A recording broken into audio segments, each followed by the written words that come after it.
एक छोटे से गांव में एक लोहार अपनी पत्नी के साथ रहता था। उनकी 2 संतान थी, एक बेटा और एक बेटी। दोनों भाई बहन में अक्सर झगड़े होते रहते। इसी तरह कई साल बीत गए। अब दोनों जवान हो चुके थे, मगर शरारत करना अभी भी नहीं छोड़ा था। अब थोड़े दिनों बाद बहन की शादी हो गई और भाई बहुत अकेला पड़ गया। उनकी एक छोटी सी दुकान थी जिसमें लड़का और उसके पिता बर्तन बनाकर बेचते। इसी तरह परिवार का गुजर बसर चल रहा था। फिर साल का भाई बहन का पवित्र त्योहार रक्षाबंधन आ गया। फिर लड़के ने अपने पिता से बोला, मैं बहन से मिलने जाना चाहता हूँ, कृपया मुझे जाने की अनुमति दें। पिता ने कहा, बेटा तुम्हारी अपनी बहन के साथ बनती नहीं है, वो तो बहुत झगड़ालू है, भला तुम क्या करोगे उसके घर जाकर। दोनों के बीच थोड़ी सी बहस हुई और पिता ने उसे जाने की इजाजत दे दी। फिर बिना क्षण गवाए लड़का अपने घर से निकल पड़ा। रास्ते में वो एक जंगल से होकर गुजर रहा था। तभी उसके सामने एक दैत्य प्रकट हुआ और कहा, मैं तेरी मौत हूँ, मैं तुझे मार कर खा जाऊंगा। लड़का घबराते हुए बोला, मैं तुमसे हाथ जोड़कर विनती करता हूँ, आज मेरी जान बख्श दो, क्योंकि मैं अपनी बहन के घर जा रहा हूँ। बहुत समय बीत चुका है उसे देखे हुए, बस एक बार मैं अपनी बहन से मिल लूं, उसके बाद मैं यहीं से लौटूंगा,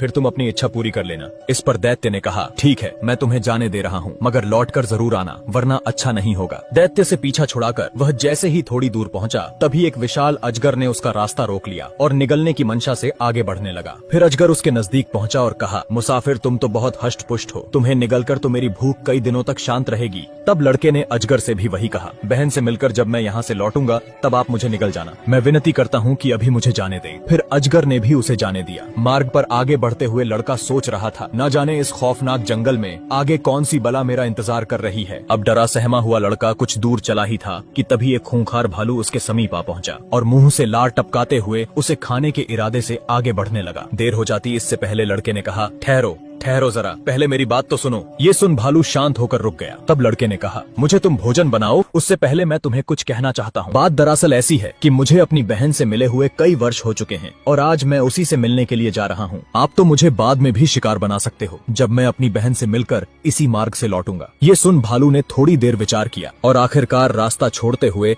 उसे जाने की अनुमति दी। तब आगे बढ़ते हुए लड़के ने चैन की सांस ली। इतनी विपत्तियों के बाद वह आखिरकार गाँव में प्रवेश करता है। सामने ही उसकी बहन का घर था। अब लड़के ने दरवाजा खटखटाया। घर में उसकी बहन चरखे से सूत की बुनाई कर रही थी कि तभी धागा टूटकर 2 हिस्सों में बंट जाता है। इस पर बड़े बुजुर्गों का कहना था कि जब तक धागे को दोबारा जोड़ ना दिया जाए तब तक मुंह से एक भी शब्द निकलनी नहीं चाहिए, अन्यथा शनिदेव क्रोधित हो सकते हैं। ये सिर्फ उन पर लागू होता है जिस लड़की का एक ही लौता भाई हो। इधर लड़के ने घर का दरवाजा कई बार खटखटाया। घर के अंदर से किसी भी प्रतिक्रिया को न देखकर उसने सोचा, लगता है पिताजी सही कह रहे थे कि मेरी बहन मुझसे नफरत करती है, मैं ही बेवकूफ था जो उनकी बात नहीं मानी और अपनी जान मुसीबत में डालकर बहन से मिलने चला आया। भाई इस बात से बेखबर की उसकी बहन शनिदेव का प्रकोप हटाने के लिए ही चुप थी। वो धागा जोड़ती तो फिर टूट जाता, जिससे बहन को पूरा यकीन हो गया कि भाई पर संकट मंडरा रहा है। अब वो पूरी शिद्दत से धागे को जोड़ती रही। इधर लड़का निराश होकर वहाँ से जाने लगा। तभी एक बूढ़ी औरत जो वहीं बैठी लड़के को देख रही थी, उसे जाता देख बोली, बेटा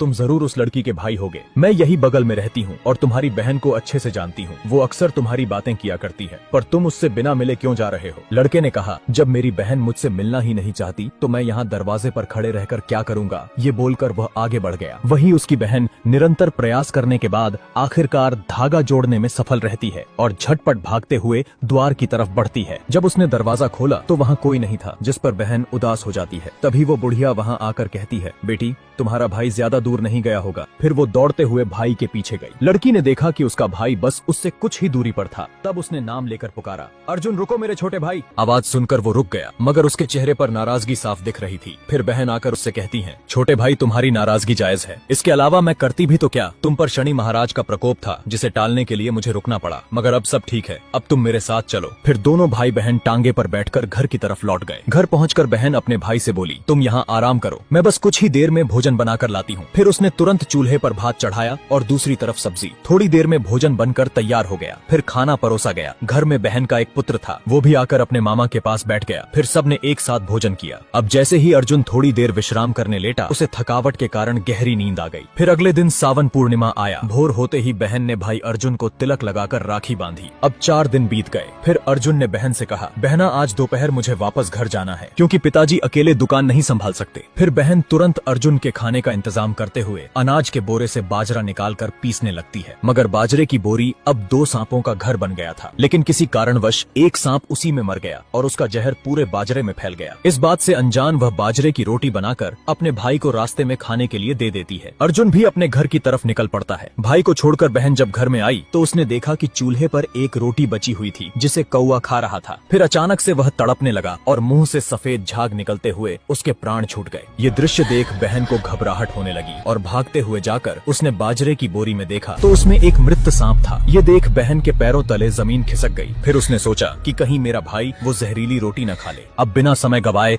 वो दौड़ते हुए भाई को ढूंढने निकल पड़ी। फिर थोड़ी देर चलने के बाद उसका भाई नजर आया जो नदी किनारे बैठा प्यास बुझा रहा था। उसे सही सलामत देख बहन को सुकून मिला। फिर वो भाई से पूछती है, अर्जुन क्या तुमने बाजरे की रोटी खाई है जो मैंने तुम्हें दी थी? भाई बोला, नहीं मैंने तो एक भी रोटी नहीं खाई, मगर क्या हुआ, तुम इतनी घबराई क्यों हो? तब बहन ने घर में देखी पूरी घटना के बारे में बताया। ये सुन भाई बोला, बहना लगता है मेरी मृत्यु निश्चित है, क्योंकि यहाँ आने के लिए मुझे अपनी जान का सौदा करना पड़ा, जिसमें एक अजगर, एक भालू और एक दैत्य भी शामिल है। बचने की कोई उम्मीद नहीं है बहना। बातचीत के दौरान भाई को बहुत जोरों की भूख लगी और उसने कहा, बहना मुझे भूख लग रही है, मैं पास ही जाकर कोई फल का पेड़ ढूंढता हूँ। तभी बहन कहती है, तुम बैठो मैं जाती हूँ। जंगल में फल की तलाश करते हुए वह एक वृक्ष के पास से गुजरी। वहाँ एक साधु बैठा विश्राम कर रहा था। ये देख वह सोचने लगी, इस जंगल में साधु महाराज क्या कर रहे हैं? इस जिज्ञासा के साथ जाकर साधु से वह बोली, बाबा जी यहाँ वीराने में आप इस तरह अकेले क्यों बैठे हैं? साधु ने कहा, बेटी मैं जानता हूँ कि तुम्हारे भाई पर संकट मंडरा रहा है, शनिदेव उस पर भारी है। ये सुन बहन कहती है, बाबा जी फिर आप ही कोई उपाय बताएं जिससे ये संकट दूर हो सके, क्योंकि मेरा भाई मुझे बहुत प्यारा है। फिर साधु कहते हैं, बेटी इसका तो एक ही उपाय है कि तुम्हें अपने भाई को प्रेम की जगह नफरत दिखानी होगी,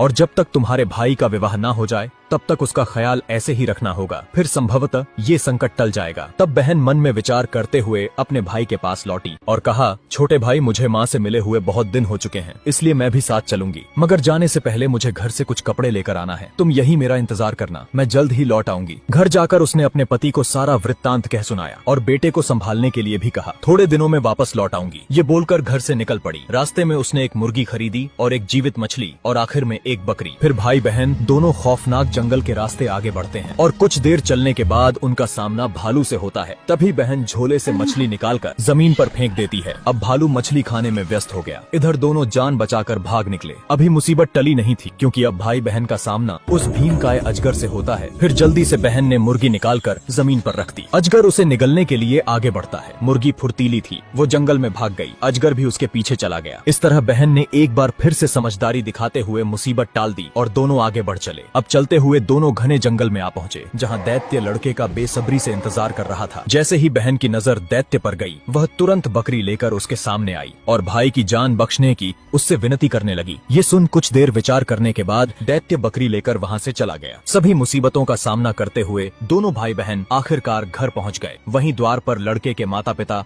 अपने पुत्र के लौटने का बेसब्री से इंतजार कर रहे थे। बेटी को आता हुआ देख माता पिता को बहुत खुशी हुई, लेकिन जैसे ही उसने घर में प्रवेश किया, बहन अपने भाई पर चिल्लाने लगी और उसे निकम्मा नालायक कहते हुए गालियां देने लगी। ये देख पिता ने लड़के से कहा, मैंने तो तुम्हें बताया था कि तुम्हारी बहन झगड़ालू है, फिर तुम इसे घर क्यों ले आए? इधर बहन ने अपनी माँ को सारी घटना के बारे में बताया कि क्यों उसका भाई से लड़ना जरूरी है जब तक उसकी शादी नहीं हो जाती। अब सुबह सुबह ही बहन अपने भाई को ताने मारना और धुतकारना शुरू कर देती। इसी तरह 2 दिन बीत गए। तभी कुछ लोग उसके भाई के विवाह हेतु शगुन लेकर घर आए। दोनों संबंधियों में बात हुई और मुहूर्त देखकर शादी की तिथि तय कर दी गई। इधर बहन ने सोचा, आखिरकार मेरे भाई की शादी अब होने वाली है। अब शादी वाले दिन बहन सतर्क थी। उसे आभास था कि कोई दुर्घटना हो सकती है, इसलिए वो भाई के पास बैठी मंडप में नजर गड़ाए थी। इधर पंडित जी रस्म कर रहे थे कि तभी बहन की नजर भाई के पास आते हुए एक जहरीले बिच्छू पर गई, जो काल बनकर भाई को डंक मारने आया था। फिर उसने तुरंत बिच्छू को अपने हाथों से पकड़ लिया और घर से थोड़ी सी दूर जाकर एक सूखे कुएं में बिच्छू को फेंक देती है। अब शादी की रात दुल्हा दुल्हन अपने कमरे में थे।